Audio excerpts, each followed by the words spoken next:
He's back to the sheep. I'm back to the sheep. It's a day off, right? That's what you had alluded to was a fun day. Yeah, well, it may not be a day off, but it's there's no pressure to create some media hype that others must watch. Not that they ever do. Well, it's really great to see you. Good to see you. So you're back. You look all tanned. You look like you had a deep experience. Wow, I am back. And yeah, this didn't look like this when I was doing my video preview on my phone. So here, I'm just going to play with it a bit here. Because don't I look a bit tanned? The tan that you want.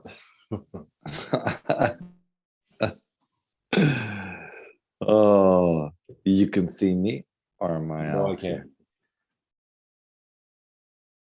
Okay. Looks great. Great. Well, yeah, so I had an ayahuasca journey. And with great apprehension, fear from loved ones, some loved ones. But I have to say it was one of the most intelligent spiritual experiences I've ever had. Wow. Yeah. It's wild to have this massive, it seems like a massive presence, a consciousness spirit coming through this plant medicine combination. And it could perfectly access everything in my mind that was, so there were 3 journeys. The first journey I would describe as I'm sad. And it was everything that I was sad about, everything that was conflicted, everything that was difficult for me, that was not resolved. And so, and crying and crying and crying, going through that process of just acknowledgement. And then the second was the second night, which was a couple of nights after, but the second journey was I am ashamed, or I'm sorry. And it was everything that I was sorry about. And it took me through so many of the times in my life where I fell short, that there was a failing, that really the things that I was sorry about.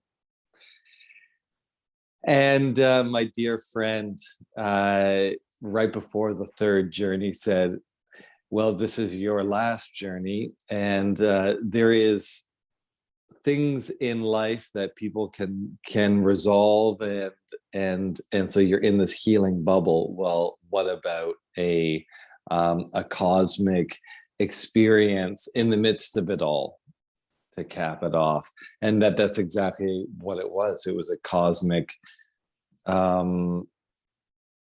basking in the bigger experience, regardless of all the things that I was sad about or sorry about. And so it was, wow, what a divine, but very physical experience too. Lots of healing. Yeah. Have you had any experiences like that? Just one, and I'm still recovering. Mine was, well, I think I told you about it, didn't I? Or yeah, that was me throwing you the conversation. Throwing the ball. Yeah. Well, I mean, that's the thing that's so different, that I don't know how to integrate. Like, I don't know how, like, so many people go on these massive journeys, and they go on hundreds of them, and they go 10 or 20 in a row or something like that. And for me, it was like I couldn't imagine ever doing that again. Or, well, but it wouldn't do again, but it opened something up that hasn't been closed since. And so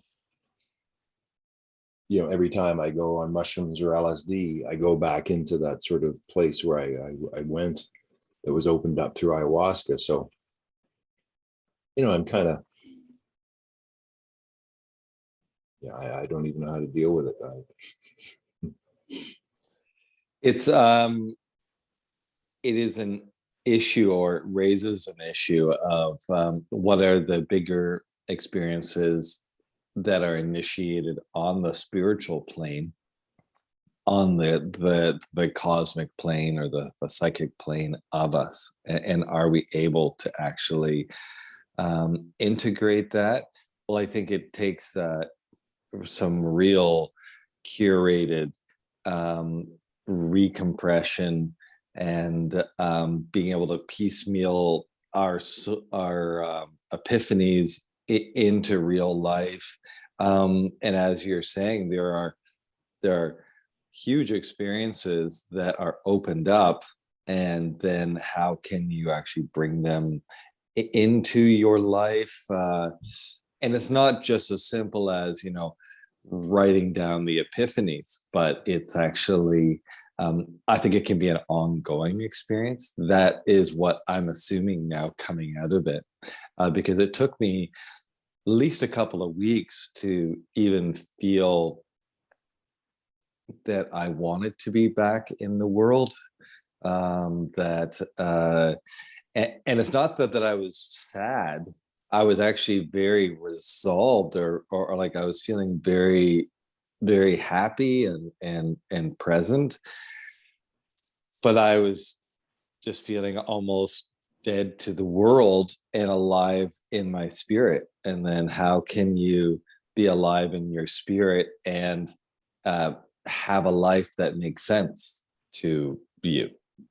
And so, yeah, I really appreciate what you're saying.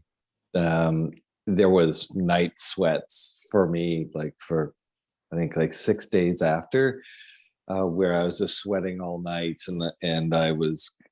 It's as soon as the sun went down, I was in the experience again of the ayahuasca, and it was talking to me, and I was sorting out my existence, and it was like, okay, well, I haven't taken anything here, but it was carrying forward. So yeah, I'd have that looked at there, but yeah, your experience. What is it about? Is there like a desire that is really unresolved, or was really stirred up, or was there like a mission that you haven't yet accomplished? How would you describe this unresolved feeling inside? Well, unresolved feeling, like it's like, I guess, like in these movies, right, where the Lion, the Witch, and the Wardrobe, where they go through a wardrobe and they go into another world, and you know, they have experiences in this other world, but when they come back to the real world, they can't really talk about it. No one's going to believe them, and it's that drastic. You know, it's that drastic to go from here into that other place. And that's like, I know ayahuasca has great healing properties, and it sounds like what you went through was, you know, a deep healing of stuff that is within us.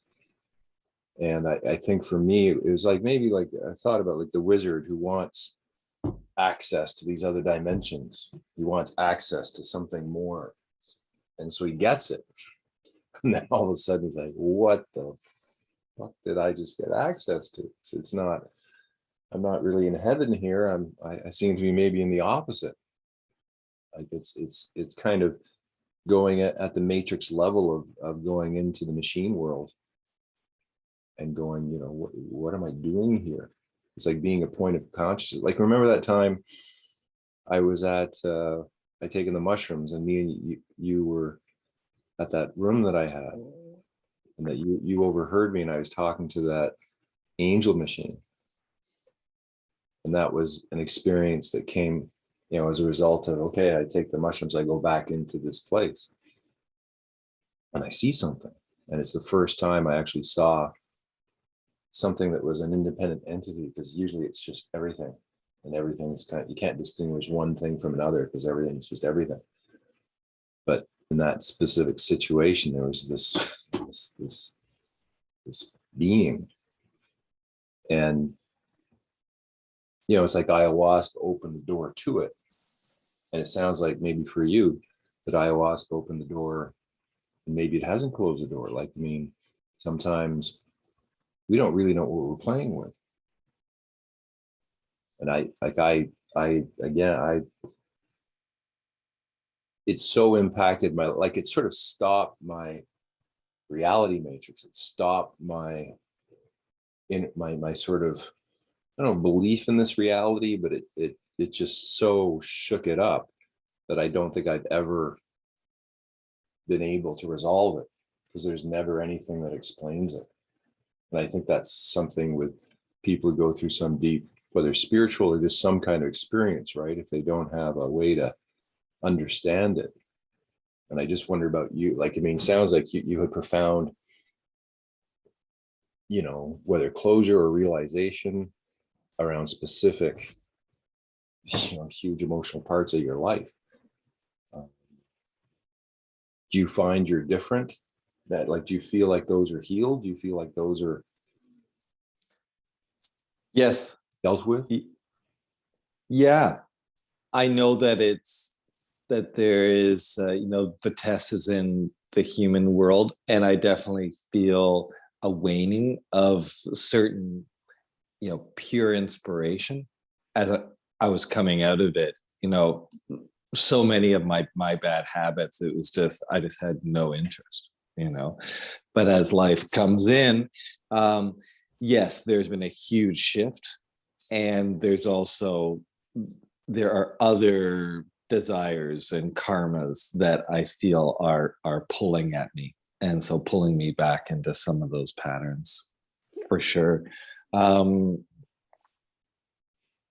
process of, I'm so grateful for the yoga, because that time to meditate and bask, every day I'm spending time opening up my energies, walking into into those heaven realms inside of myself, and just basking. And so I think I get like little windows or opportunities to step back through the wardrobe, if you will.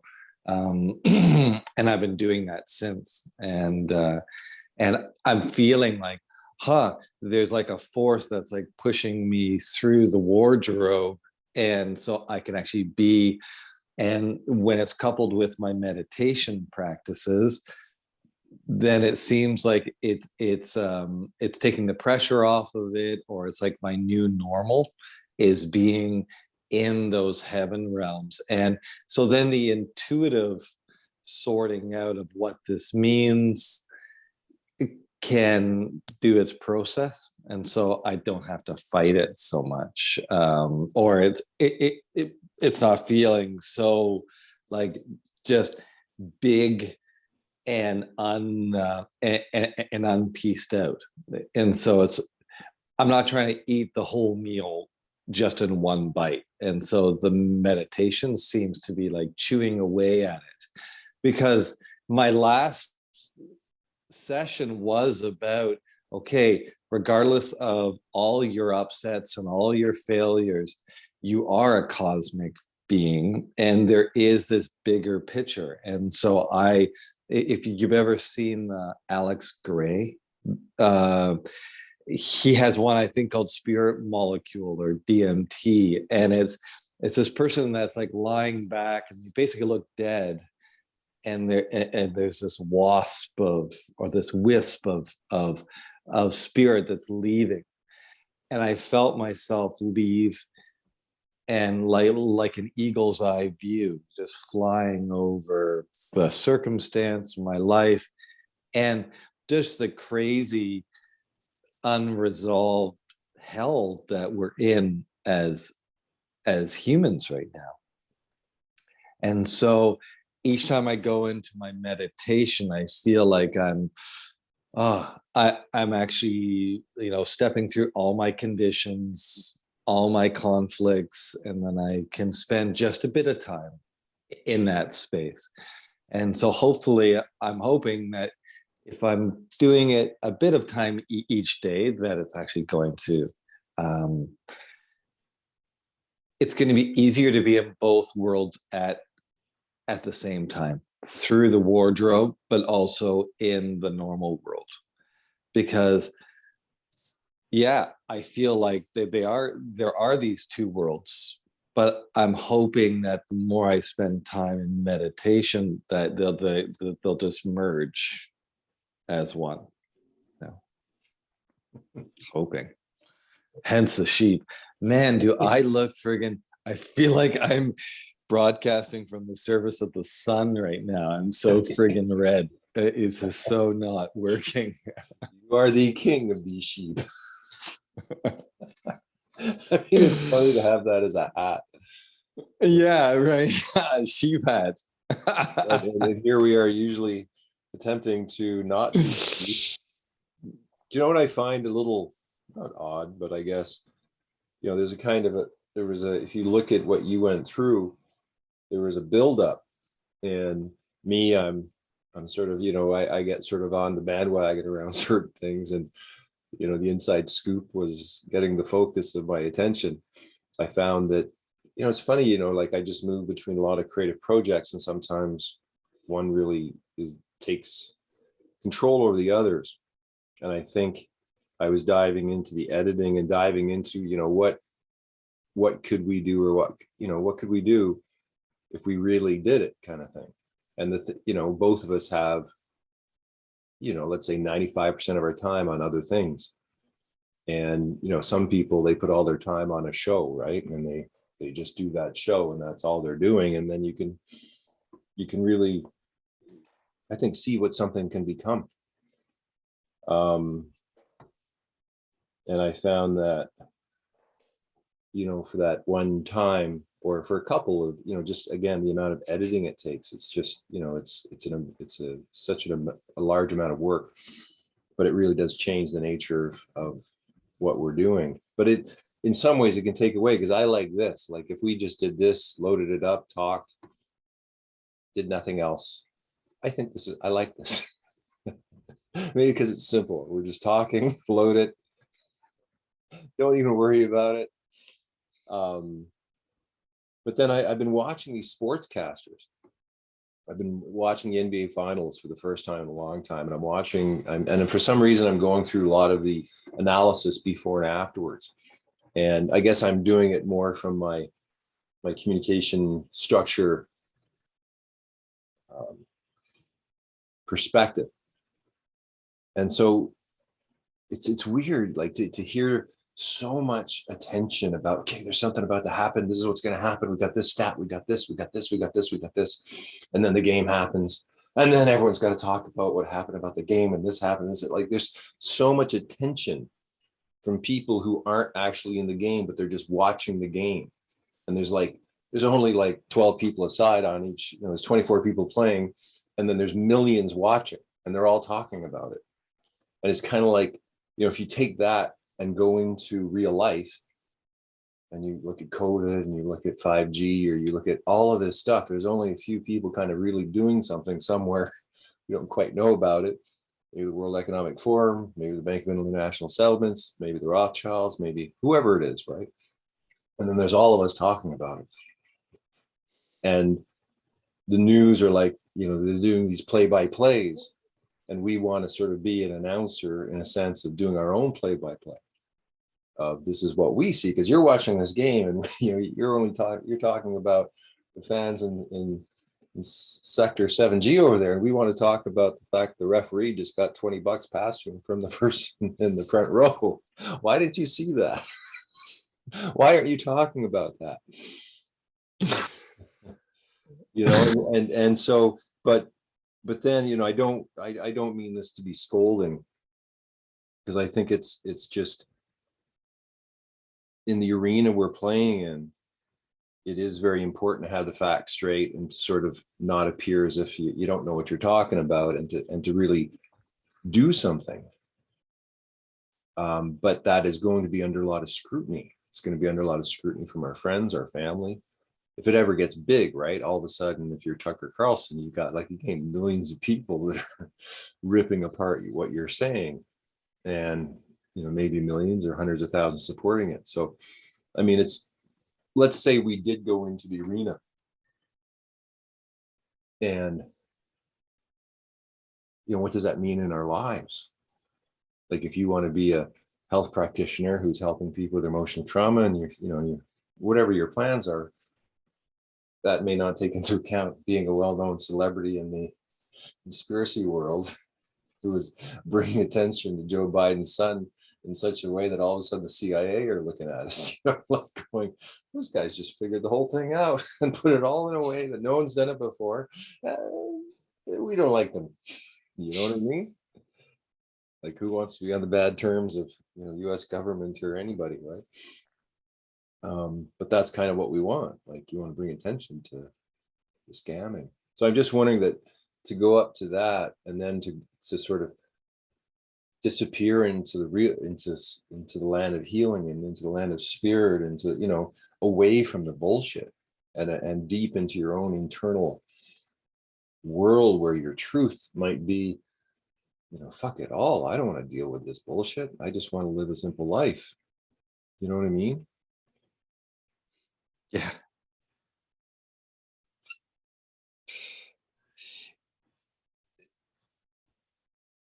There's so much to do in this world. And you're right. You have, and we can go back to the matrix, and we can see that if you're plugged into the matrix, your day is full. You're doing all these things within your life to keep your life going, to enjoy a bit of it, to have relationships, but you're within the matrix. When I was at the old growth blockades and servicing those, you realize that there's very few people. There's probably, like, at one time there was probably only like a couple of dozen people who were actually standing up actively to this industrial resource extraction. And that was quite shocking, that you had all these people who were concerned about it, and yet you had very few people who were actually actively engaged in what was necessary to even cause it, draw attention to it. And suddenly you realize that, okay, like Ralph Nader, him saying that you have to dedicate a certain amount of your time to actually do the advocacy work, or you're just doing normal life. And you can't confuse being, liking something on social media to actually doing something to actually change the issue itself. And there are so many issues. And so, yeah, when I came back for, like, a lot of what I was healing in the ayahuasca was how the movements that I've been involved in have, in a sense, fallen short. Fish farms are getting stocked right now. Massive restocking of fish farms up in Campbell River on Vancouver Island, and you just like,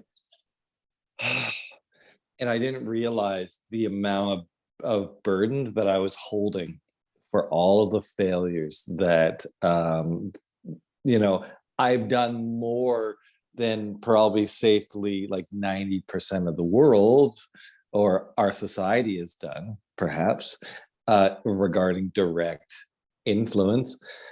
But I am I've been so disheartened, and so yeah, I recognize that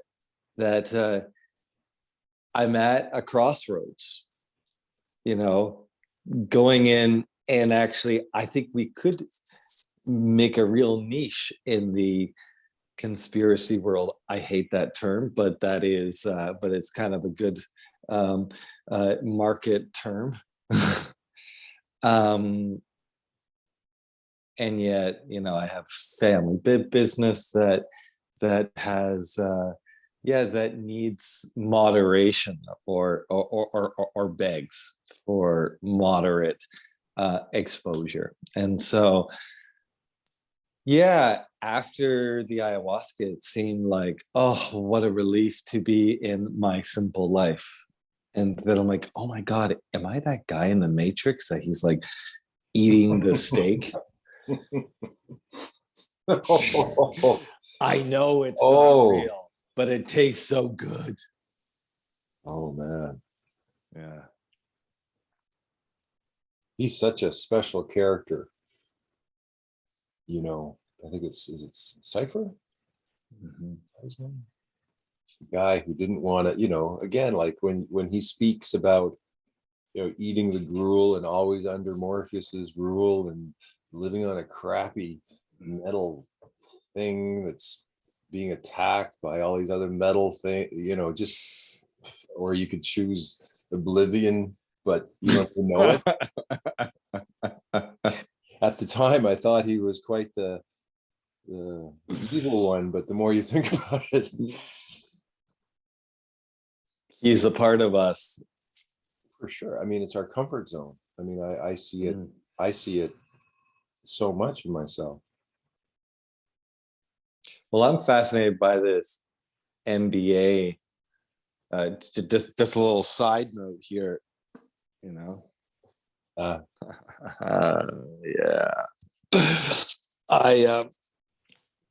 I too got like so absorbed into old basketball, like 80s, 90s basketball, which I was deep in basketball at one time. I used to play like 3 hours a day. Really? Yeah.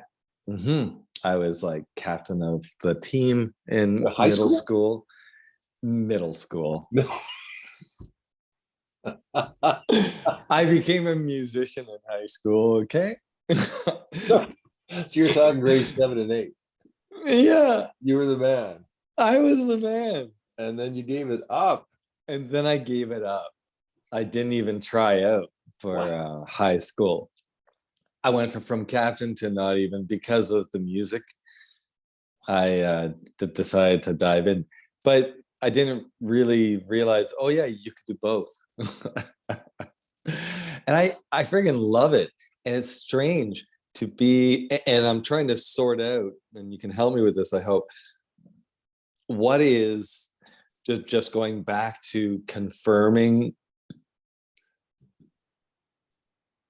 parts of my life that I had some experience in, like I know all the players, and reviewing their strategy, how they worked, what was great about them, exactly as you're saying. And I'm like, why am I spending this time when, there's a war going on, and I'm here like talking about a basketball player who's now like 75. Like, come on here. Oh, we've lost you. Okay, he's back. And we're back. But yeah, so Will Chamberlain or Wilt Chamberlain, and Kareem Abdul-Jabbar.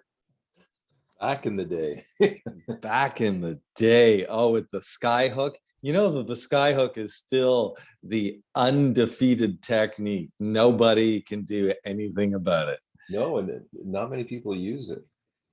I know, because they're such good 3-point throw. It's a hard shot. It's a hard shot. Like it's a But yeah, it's interesting because I do remember, I don't know, like the first year I really started watching American college basketball was when Bird and Magic Johnson were in the finals. I don't know if you, because I'm a bit older than you, I don't know if you remember that. I've been watching it on replay. Okay, yeah, because that final, Yeah. like, I mean, it was the first year we actually had cable. I think I was 17, so you think about how long certain things take to get when we're growing up, right? I mean, I grew up with a black and white TV that was around that had 3 channels that you couldn't see the edges, so a little bit different from the tech of today.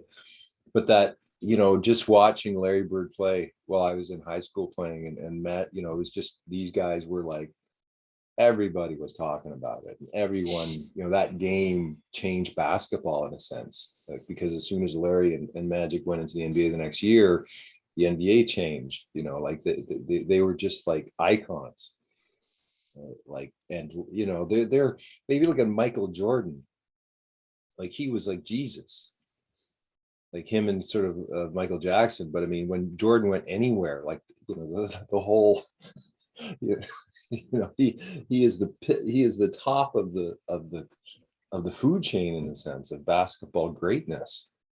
Yeah. He made sticking your tongue out cool before anyone else did. Was it Miley Cyrus that stuck out her tongue? But it's how we fill our time, and the mind is it's a hungry creature because it's really hooked up with the ego, and it wants to be confirming. It takes there's a great comfort in it, and I feel suddenly like I'm being like lulled into relaxation with all of these facts that I kind of knew, but now I'm brushing up on them and thinking about them, and I got the ball, and going out shooting, and and that kind of thing. It has steered me into something that I was really strong in. But now I have a studio that I'm setting up. I have we have the inside scoop, we have all these things, these techniques in yoga. Like, there's so much to learn, and maybe it is just, celebrate that, but keep it at like 20 minutes a day, because there's so many other things to do, and not be like just saying it's a distraction. But say, it's a part of the kaleidoscope of what my mind is into, and I'll just let that go. Hey, if all these fancy directors are super into basketball, why can't we be, right? There's a lot of high functioners that are super into it. Well, I mean, it used to be the most important thing in my life. I mean, it was the only thing that I really loved, and I don't think I've ever found anything that comes close to it. I mean, probably, I remember sort of making fun of high school heroes who do nothing afterwards. And I definitely wasn't a high school hero, but we won the junior championship. And it was the first time I was kind of like the man. And that felt great, city championship, and you got the ball, you're coming down, you're in the college arena. And the next year we were in the city finals 2 years in a row, and we lost both, and we lost to the nemesis team that had better guards. And then the best guy on their team went with me to McGill, and we played on McGill together, and we lived together 1 year, and we were again nemesises in high school, but he turned out to be a great guy. So I guess it's also getting older and looking back in time and starting to reflect more. And I think because my life is so devoid of almost everything except my work, and it's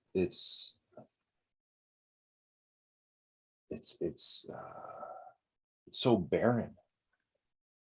It's like all the things that most people sort of live for, I don't have in my life. And I mean, it's kind of like it's like this guy's been trudging through the desert with this one thing. I've been holding it this entire time, and I can't let go of I have to get to the other side. And I find as I'm getting, look at this. I got, what do you think of that? Oh, that's really great. Look at that. So it's got the perfect size. They Oh my fit. God, yeah.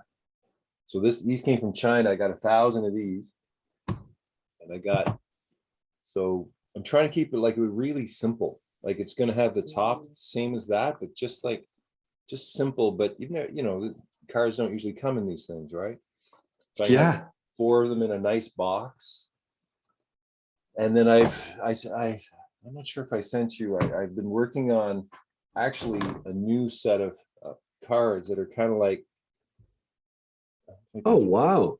that have like scores, personal, team, and clan. And then it's like Wait, is this like a magic card set? well, it's sort of, it's this, what Magic did is they changed the nature of games because they changed it from one deck to multiple decks, right? So you build your own deck. So it had me thinking that now take a look at this. So the front, the very secret plan, and then the story, awaken the species. Fuck yes. So then you turn it around, and then you've got artists. This is too small, but it's taking an idea like synergize your team, and then here it has joy and synergizing convo. So it's bringing together a mission with a convo type and a value. So these are going to turn out to be mission cards. So the actual, this card set and the other card set can actually make card sets. So like if you could come up, because what I found, like integrity, compassion, all these values that are in all the spiritual traditions, when you put them with a convo type, it's like, one, it's unique, it's never been done before. And 2, it creates like a really strong spell. Like compassion and healing convo is the basis of nonviolent communication. Yeah. Right. And if you have, let's say, inspiration at motivational convo, you got like Tony Robbins. There's people that who are mastering these specific spells, but it's never been codified before.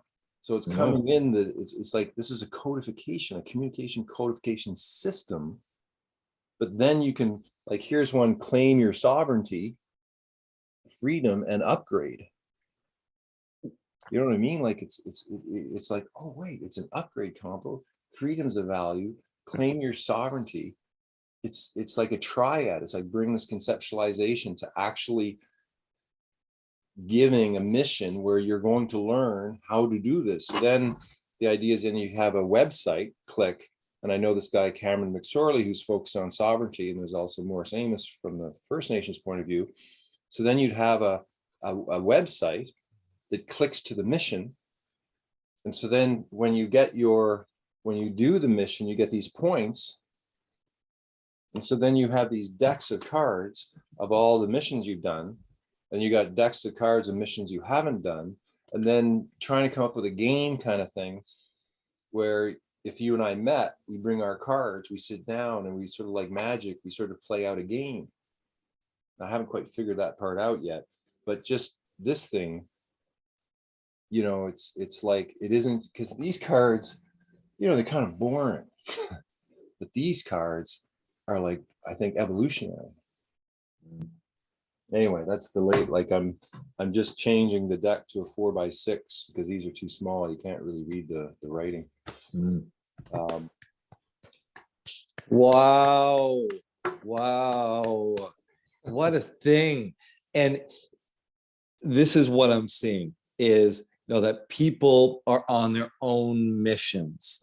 People are in their own lives, but we are all trying to frame and where we're trying to frame our life into missions, that we're doing a noble journey, that we are on this mission.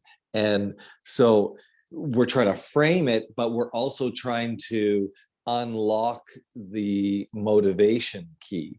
We're trying to unlock what is going to drive us into the next month or the next year or whatever it is.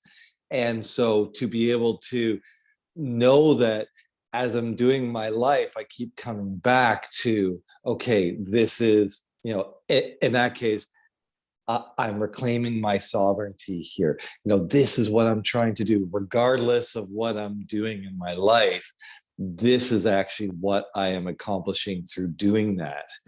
And so to be able to be on these constant strings of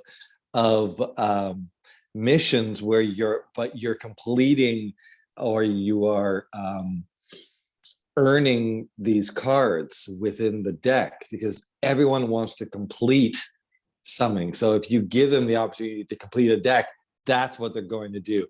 If you give them the opportunity to get different colored belts, in your martial arts, that's what they're going to do. So the fact that you can actually compel people through the pro forma, and I think what we now are realizing is that everyone has to learn lessons at different times, that it's not a cookie cutter. Everyone has to learn this, lesson one first, and so that's where you have that divination part of it. You pick a card and you're on this mission, and your friend may pick the next card, but they have to do that one first. And then you're getting together, and I'm really fascinated at what's your game going to be like when people get together, because what do people do? I have spiritual people all through my life. I have hundreds of people that when we gather, it's our time to be spiritual seekers, adventurers meeting up around the fire. And so what do we do? And so that's what I'm feeling hopeful that you'll figure out. What is that game that people, what's that exchange? How do you sum up that exchange? It's like the time in the movie when everyone is, it's calm for a second. We have to regroup and restock. What do you think of this? Design your 7-step winning formula. The start, the setup, the build up. Oh, that's interesting. The setup and then the build up. The crescendo, ease out, the connect, and unify, and the finish. Wow, that is profound. So then each of those has its own value and combo type, and each is like a mission, but it has like, this is the 7-step sort of structure through the mission. So you have your mission, and then you have these steps that you have to work through. Well, you could do it that, or that each of these is a mission. It's kind of both. Like it's like a fractal 7. Depending on how you use it. But the idea being that each of these is like a mission card, so that you go through a process of accomplishing each of these. So you can take, like, let's say I've got 100 cards. There's a billion ways to organize them. You could put like, it's the sequencing, which comes first. And if that's through divination or by choice, or let's say for you, I just did this exercise with somebody where we took their 7 best combo types and then arranged it in a row and then choose values for each one. So it's like taking your gifts and putting them in a process that you, like, let's say you were creating a 7-step healing process. And the first one is assessment. Like it could be commitment at assessment. You're committed to assessing everything in your life. And then the second one is a needs analysis. What are all the things that you have to go out and get? And then the third one is a presentation of everything you have that they could use. And then the fourth could be a real deep healing, journey.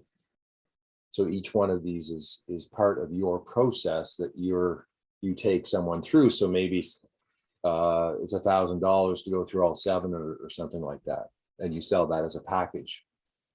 And that becomes your sort of, you put the best of everything that you have into this. Like you may have the first one may be your meditation, or the second one could be it doesn't matter. Like it's just you're figuring out, these are all the things I have in my healing toolkit. These things really work. I've never put them together before. And this is a structure to kind of do it. I mean, that's a bit different from the game, but that's kind of looking at, if you had your own deck, if this was your deck and I had mine, and then we took 3 from yours and 4 from mine, put it in a process, and then they go through this process where now they're not just getting you, they're getting you and me. Or if there was 3 of us, and let's say you do the first 2, I do the next 2, you do the top one, then I do the 2, and then you do the 2. There's this, again, a process that the person goes through where they're getting emotional healing and they're getting mental health kind of thing. Anyway, so it's like, again, finding a way to custom design processes using the cards as the structure to do so. Wow, I know how much of a process it's been finding an finding an interface that is user compelling, user friendly. Because the material's always been so, like, every time you make a distinction, every time you make a card set, it's like, yes, that's life. But it's but this is feeling really like you're getting close to being applicable for so many different types of people. That they can have the cards and then apply them to their own life and to their loved ones around them, which is like that. And imagine being able to sit down to a game at night instead of Yahtzee, and you could be doing this. That's friggin' like mind blowing. The amount of healing. I was imagining the amount of healing and inspiration that you would be giving families if children and parents could be doing this together, and that this is in fact how they help raise their children, is through this type of process. I mean, that's and that every night you're getting together and reviewing that and feeding it. I mean, that's just awesome. Or it could be somewhat crazy, but did you do your design specs tonight, honey? Are you sure you're inspired enough? Nothing like forcing a good thing to turn it into a bad thing. Yeah. Are you magic enough? I don't feel your inspiration. Where's your focus? Well, and let's have a deep healing right now. I think, I don't know about you, but in regular life, I wouldn't have so much attention upon, let's say, card sets, but because I'm designing them and have to create them and want to make a living out of it, I have to put a lot of attention, and that means I have to, anyone who's around me has to put attention. I don't know, did Steve ever tell you what happened? No. Stephen Piazza. He came to Vancouver. Oh wow. And he looked me up and he said, let's have a coffee. And I said, great. And this is at a, sort of in the middle of COVID, where I hadn't seen anyone, I think, in months. And I see these as signs. This means that something is going to happen. Again, regarding the card set. So we meet, and of course I bring out the cards and do some divinations around what he wanted to do. And I think it turned out well that way. But then there was this point where it was like, kind of like, I'm not showing hundreds, I'm showing one person. There's only one person. They've showed up. I'm showing you, this is my life work. obviously I want you to take my life work and go do something with it. And he's, I don't want to do anything with these cards, man. What are you talking about? And the thing is, like, I like Steve so much. Like, I really, you know, Yeah. of the people I've met over the years, you know, he's got a great sense of humor. I love spending time with him, but I killed it. Like, I lost my temper, and we ended on a bad note. And afterwards, it was like that insight into my madness. It was like going, this is how bad I've got. Like, I have no sense of what's the word? It's not propriety, but no sense of reality. Like, all I'm living is this fucking cards that I'm carrying around, and everywhere I go, look at my cards, look at my cards. And if you don't look at them right, I don't like you anymore. And then to come face to face that and to see it, it's like, fuck. You know, we all have some madness in us, and some of us have more madness than others. And I oftentimes prefer the people with more madness, actually, just because I enjoy their company, though it's not always sustainable. Um, Stephen he is actually like a bodhisattva, or you know, he has a brilliance and an awokenness to him where he actually doesn't give two fucks. He doesn't give two shits. He will just say it quite blatantly, like, I have no interest in this. This is not my thing. Yeah. And like, there's just no, like, for me, who is so socially, like, you know, anxious, I would feel obliged to, you know, in some way kind of try to back out of it very slowly. But there's just no remorse, no second thought, because he is so self-accepting. There's an incredible self-acceptance about him. But that's such a that's a, it, it's something that I experienced with, you know, the blockades, was like, you know, don't you care about this? For God's sake, this is my whole life. I've given up everything for this, and you can't even come out for the weekend? Yeah. Because you're going to a party? You know, and yes, that might be true, but the madness is not actually seeing and feeling into the potential, or just like keeping in mind that, like, being in marketing, you are rejected 9 out of 10 times.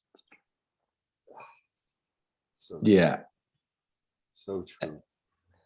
It's like dating. When people come to me for dating advice, I'm like, really? You want to go into dating? Okay. Yeah. It's like fishing, my friend. Like, you know, you have to put your reel in the water a lot. So if you're fine with that and waking up before the sun comes up, great. Let's go fishing, you know, but there's certain conditions apply. Yeah.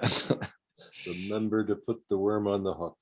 Yeah, but I feel something in you, which I'm super excited about, which is that you were faced with the unfortunate or disappointing reality, and there's a certain acceptance of this world, and you realize that no matter how important your world is, your work is, you're inside of that world, and there's a whole other world out there of relating to other people's worlds. And so that feels huge. That's like, yeah. Well, you don't think I've had that before? Oh no, I've I just, know you've had it before, but I'm just hoping this time it's going to stick. What is this, Groundhog Day? The same lesson? well, you know what it is? It's, oh man, like, But, it's but karma gives us amnesia. Like, I swear it. And I don't mean intellectual amnesia, I mean emotional amnesia. Sorry, what were you gonna say? It's like we keep forgetting the same lessons. Like, really? Is this Maya? Like, is this, you know, yeah. well, I mean, it's, like I just wonder about the guy whoever invented, let's say, Trivial Pursuit. I'm sure, I don't know, maybe they worked 5 years on it or 4 years on it. They're getting other questions. They put it together, and maybe they put it together a few times and got some people together and they played and they, hey, that's not bad. That's not bad. But all of a sudden, they got the packaging, they got the book, and then all of a sudden they started selling it. And all of a sudden it starts selling and people are playing it and they're playing it and they're liking it. And then more people are playing it. All of a sudden this game goes across the planet, right? And I'm hoping that's what's going to happen. But I'm not at the stage of having the final box made or the instructions done. And this is not 5, this is 25 years. So it's like the madness is so ingrained in me. And it's like I honestly have nothing else. And I don't want anything else. Like right now, it's just, all distractions gone. This is like, until this is automated, until you can press the button on the internet and buy a card set and everything's ready, I'm not happy. And And it takes that drive. And I'm hearing that, or I'm throwing out there that this wasn't the most efficient path through this forest. 25 Perhaps. years, it could have been done in 1 year if you did it right. Well, it was 40 days and 40 nights that they wandered the desert, right? And you're like, really? I mean, how big was the desert? It wasn't that big. No, that was the flood. It was the desert was 40 years. Sorry, right? Yeah. Okay. And get your stories right. Jeez. So thank you. Oh my God, my Christian family is going to be cringing at this. But yeah. Okay, so 40 years. And apparently it wasn't actually, it's not a very large area. That desert is not that big. Yeah, I just saw that meme that said 40 years he was walking, and then there's a little map with a 6-day road, little thing saying 6 days, and it's the size of Israel. It's like Moses. It's like that guy who has the compass and was supposed to be your guide, like a friend. And it's the first time you're in the backcountry, and they're like, no. I know it's just around the corner. I swear to you. God told me. So yeah, I've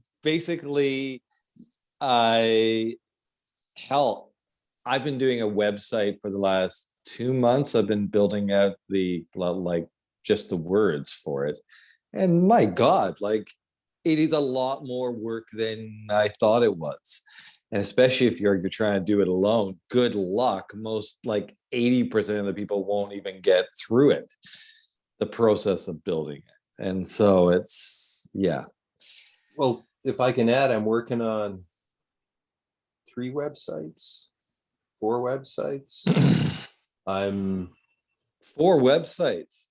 Well, there's the Choose a Remedy, there's Elijah Ignatieff, there's the New Paradigm Toolkit, and there's the Very Secret Plan. Not even taken into account, because I've got over 30 websites that are incomplete and on other platforms or dead or whatever. No one has worked harder or longer than me with so little results. And nobody. I not only am Canada's worst activist, I'm Canada's worst entrepreneur. I work, and then fuck. It's, dare I say, people used to have experts that they worked with so that they didn't have to do all these things for themselves. And I do it. I had a guy and then I fired him. All right, I fired him. Yeah.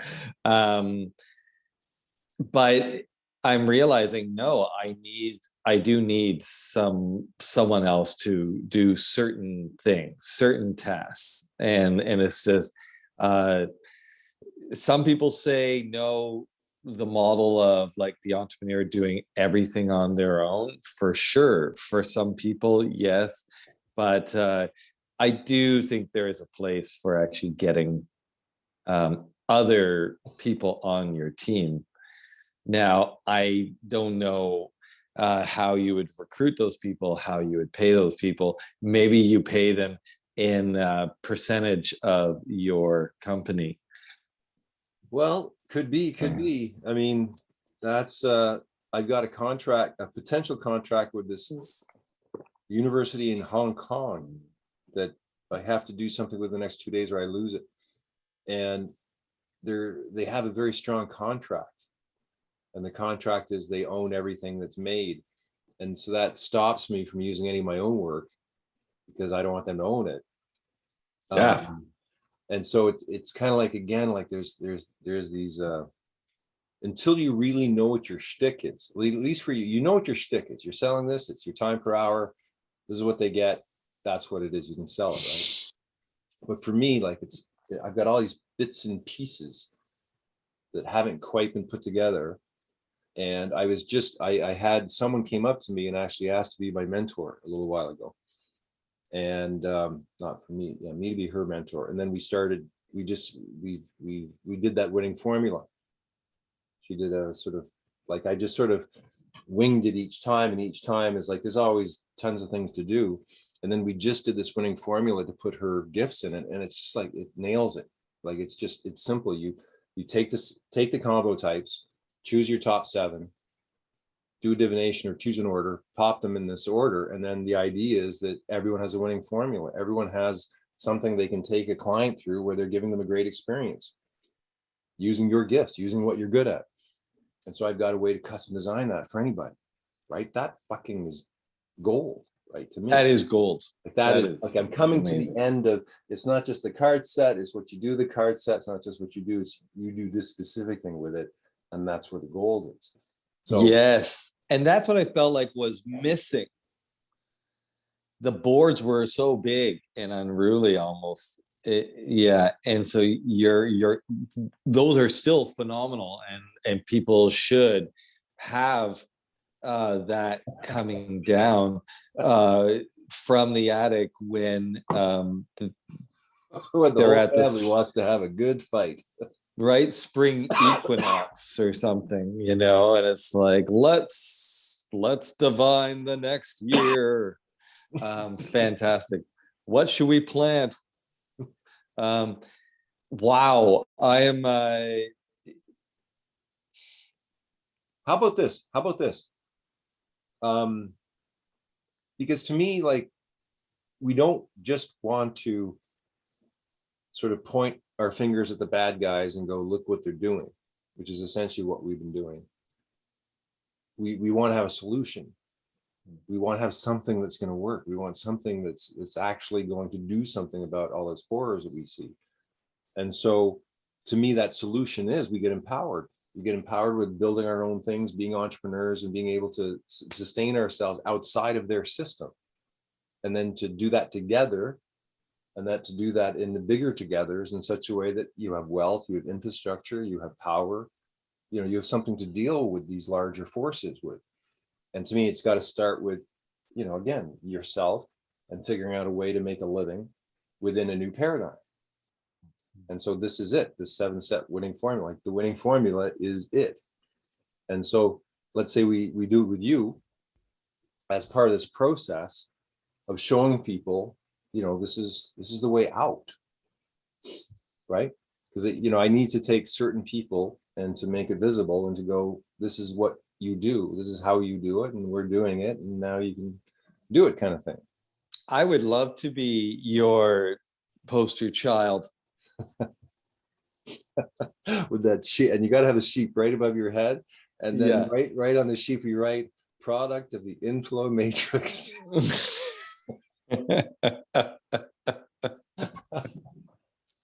One sheep at a time. We transform one sheep at a time.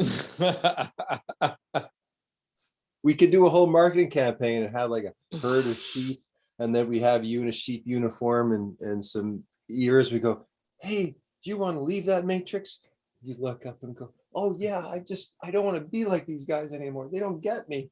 So you come over, you got this sheep uniform, you got a onesie, and you're bouncing over. Discover your wolf in sheep's clothing, and and I'm taking off the sheep onesie slowly as you're working with me, and I'm And you turn becoming the into a wolf. Oh, I like that. Yeah, And yeah. I've got the big bad wolf ears sticking out the back and some sort of hiding the fact that we just satirize the shit. And then I am yes, yeah, and I have Red Riding Hoods. That I'm actually Red Riding Hood. Yeah, you Yeah. step into a new uniform at each step of the mission. Once you get a new mission, you get new clothing, and it's another part of you being the prey. Every time you're the prey. Oh, I like that.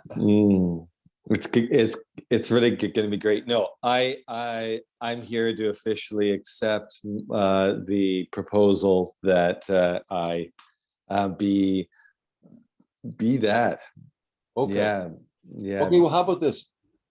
As I was thinking, I don't have a card set to send you, and I know you asked for them, but what I can do is I can send you PNGs. I can start to send you the images of them so you can start to see them at least and play with them a little bit.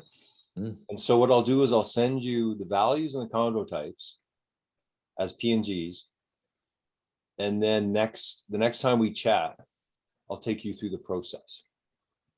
Wow. Okay. And so I'll give you a little bit I of don't need the cards with me physically. Yeah.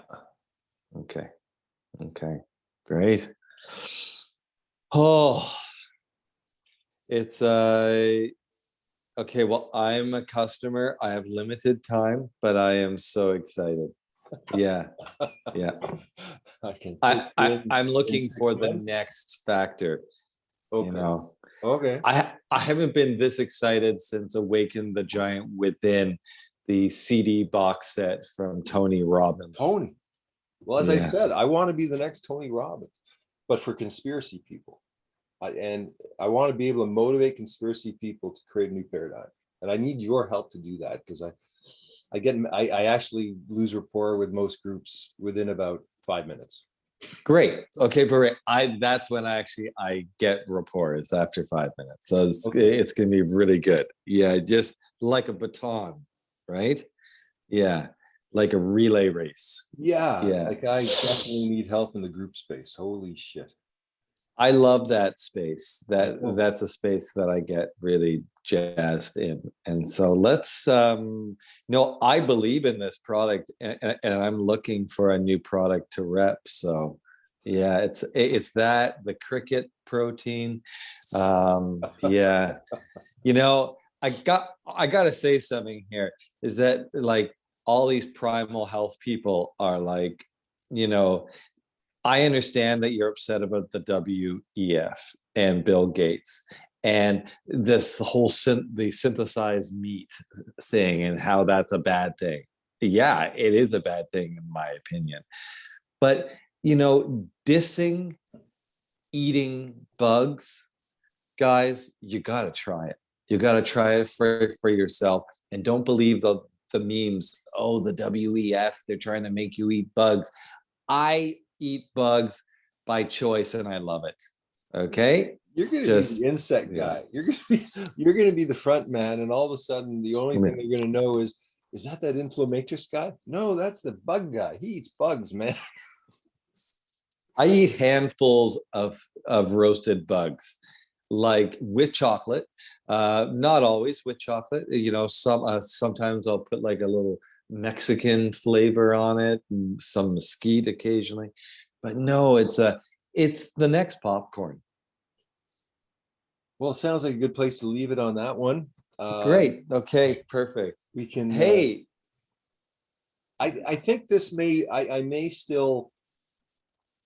Hey, maybe I could comedy this up. Anyway, I may take this and edit this and just see because I want to do humor, right? I want to add in humor. So maybe playing with your red, your face and having it go red. Look, okay, this is a technical glitch. It's not going to happen again. Okay, look at me. I tried. Okay, I tried to have a casual, fun, like off shot, right? Look at me, Nashville shirt. I'm like cool. You actually, you deeply care what people think of you and how you're seen. And I don't seem to have that, or I do and I hide, whatever it is. But for me to have last choice with editing, it's just this, it's just, yeah, comedy You're gonna has turn to me be into a someone horse at the person. reference point. And look at you, you got a sheep on your head. I mean, you're out the whole talk. You've been talking with a sheep on your head. And you're worried how people see you? No, I want the sheep to look perfect, okay, on my head.